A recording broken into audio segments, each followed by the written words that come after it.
Hey, everybody, and happy Monday. So, I just wanted to get on. I know I haven't done daily devotional yet, but y'all know Mondays always suck for me, and today is no different.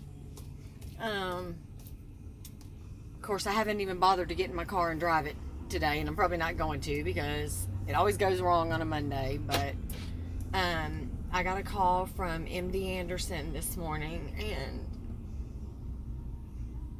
it basically looks like that's not going to be an option.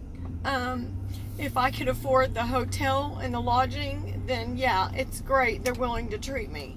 But because I can't, then it's going to be out. In order to even be seen at MD Anderson, they want me to come down on Tuesday, February 16th. I have to have a COVID test done at MD Anderson. And then I either can drive 4.5 hours there on Tuesday, have a COVID test, drive 4.5 hours back, which isn't going to work, or we have no choice but to drive there on Tuesday, have the COVID test done, and then we have to get a hotel room Tuesday night and Wednesday night, and then I would have my appointment with the doctor on Thursday, and all of those expenses would be out of our pocket. And then she told me that when it's time for treatment, like say for example, like my first chemo, I did 7 days on, 21 days off, 7 days on, 21 days off. And she said, so for example, she said, let's say you do 5 days, like this chemo. She said, then let's say it starts March 1st. She's like, you're going to have to come down 2 days before then for a COVID test, stay, and then stay 5 days while I do the chemo there. Because every day they're going to want to do an EKG on me, and every day they're going to want labs. And so if chemo is 3 days a month, then I'm guaranteed to have to go stay 5 days a month because of that 2 for COVID each time.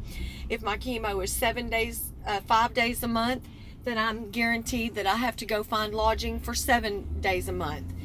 If my chemo is 7 days out of the month, then I have to find lodging for 9 days because you got to add those 2 days. And I can't afford that. And they don't offer help with anything. And so I basically told her, I said, so because I can't afford $100 and something a night hotel room, I basically have to tell my kids, hey, sorry, I thought that this was a treatment that maybe might keep your mommy around for a little bit longer. But because I don't have $1,000 a month to sink into lodging and food, sorry, then we've done all that we can do. And I just told him that I think it's bullshit that, whether or not you get treatment depends on whether you can afford housing or lodging or whatever. And I said, and that's not fair. And I said, it's basically like you're saying, hey, if you can afford a hotel, then come and we'll treat you. But if you can't, best of luck to you. And it's like, this was my only window of hope to try to do something to stop this from growing and spreading. Because everything else that they have, I'm never available for. I'm not qualified for. It's like, oh, everybody else with a brain tumor, you would be great, but not you. Or yeah, this would be a great surgical procedure, or a great this, or a great trial, or a great chemo for everybody. Oh, but you, because yours is in the brainstem. And it's just aggravating that finally there was something that opened up to me, but now because of finances, I don't get to do it. And I just think that that's a bunch of shit. I think it's ridiculous that whether or not you can extend your life depends upon whether or not you've got the finances to do it. And it's like, how do they expect people that are going through treatment and dealing with cancer and tumors? That shit's expensive, and we all know it. It is not cheap to have a terminal illness. And it's like on top of already having to fight to be able to afford medications and things like that out of pocket, now I'm having to fight, just to get treatment. And that's just not fair. And so basically, as the things stand now, I'm waiting on a study coordinator to call me back. But as things stand now, it's not going to work for me. Which means my only other option is to stay with my neuro-oncologist here locally and do the IV carboplatin. And I don't want to do that. I don't want to do any IV chemo because I know what it's going to do to me.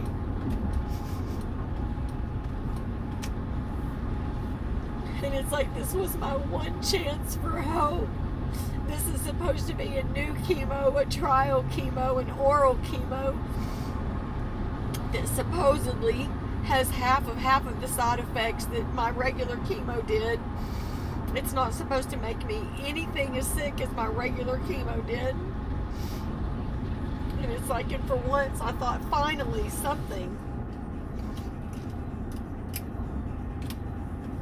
But now it looks like even that is out. Meaning the trial. And it's like my options in general were going to be try this trial at MD Anderson, stay local and do IV, or do nothing. And now it looks like my options are stay local and do a horrible, horrible IV chemo, or do nothing and just let it keep growing and enjoy what I have left.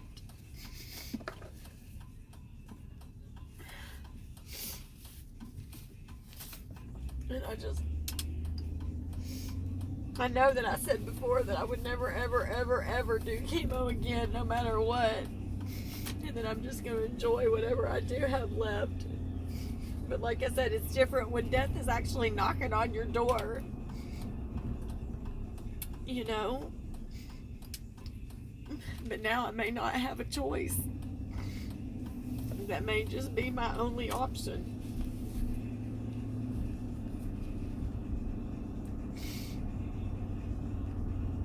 And it's just aggravating and it's just frustrating because all I want is the same opportunity to live that everybody else has. That's it. That's all I want. And now I feel like I'm not even getting that. And I know that life isn't fair. I know that most things in general aren't fair. But it's like, damn it, I just want the same opportunity to live that everybody else gets. I just want the same opportunity to extend my life that everyone else has. And I feel like I'm not getting that. All because of where mine is and all because of where it's located. And it's just not fair. Like, I don't want to die just because of the fact that I can't afford hotels and I can't afford lodging. And that's basically what it comes down to. It's like, if you can afford it, come on. And if you can't, we're sorry. The best of luck to you. And that's just not fair.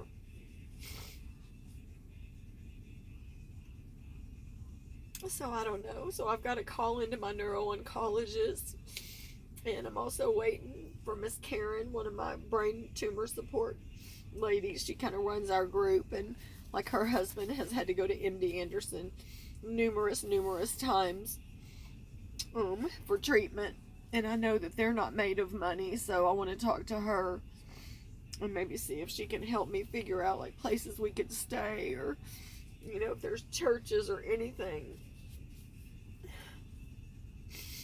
But it's like, even then, it's like, you know, we have a house to take care of. We have animals to take care of. We can't just up and be gone 7, 8, 9 days out of the month every month.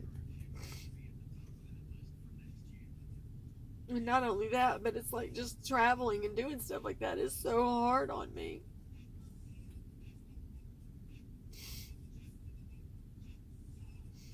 You know. And then it upset my dad because he was worried about me being upset. And he's worried that if I don't calm down that I'm going to have another seizure. And he was just basically like, I don't want that to happen. And he got upset and started crying. So that made me feel really bad. Because I definitely don't want to make him upset either. I mean, hell, he's going through chemo himself right now. But luckily, his is also a trial and it's also oral.